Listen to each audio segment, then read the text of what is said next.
ما اینجا یه درختی داریم به اسم درخت آرزو. بعد بچه‌ها آرزوهاشون رو می‌نویسن و وصل می‌کنن به شاخه‌های درخت.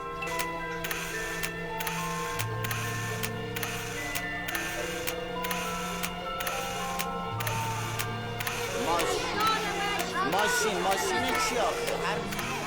هر ماشینی. آره بنز باشه.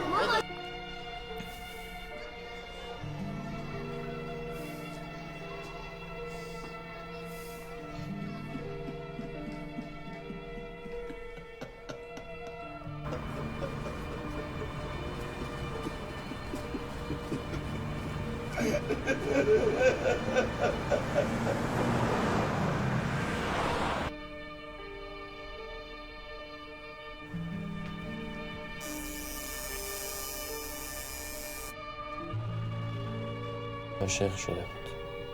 کاریش هم نمیتونست بکنه. عشق دیگه. واقعا هم دوستش داشت، یعنی شب و روزش شده بود مریم. میخواست راجع به مریم بدونه اینکه چجوری بهش بگه دوستش داره، اصولا چه تیپ دختری هست.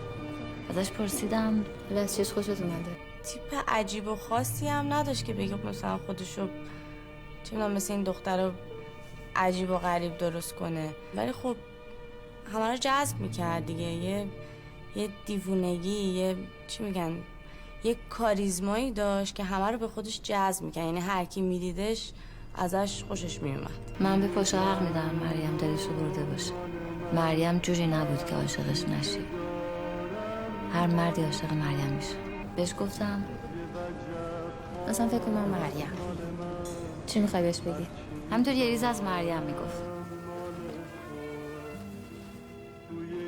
حاجی چی دارم میرم پیشش. افتاد دنبال مریم.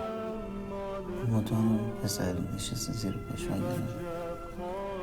مریم هم دوست داشت. میزنی حداقل وایسا. اون دوستت داره؟ معلومه که داره. اگه دوستت نداشته باشه که مرد نیست.